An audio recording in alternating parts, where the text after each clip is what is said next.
మీకోసం రెడీ.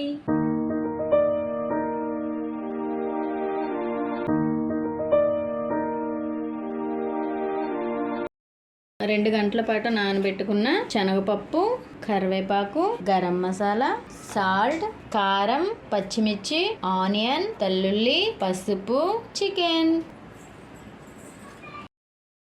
ఇలా నానబెట్టుకున్న శనగపప్పుని మెత్తగా కాకుండా అక్కడక్కడ పలుకులు ఉండేటట్టు మిక్సీ పట్టుకుందాం.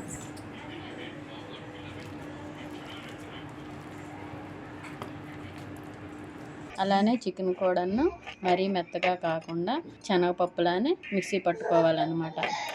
చూసారు కదా, ఈ విధంగా మిక్సీ పట్టుకోవాలి. మంచిగా కలుపుకున్న తర్వాత ముందుగా పచ్చిమిర్చి, ఆనియన్స్, కొంచెం కరివేపాకు, కొంచెం గరం మసాలా, 1 స్పూను పసుపు, కారం కూడా వాటికి తగినట్టుగా కలుపుకోవాలి.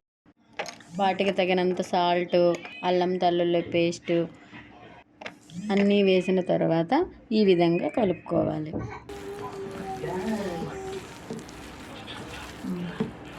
చాలు.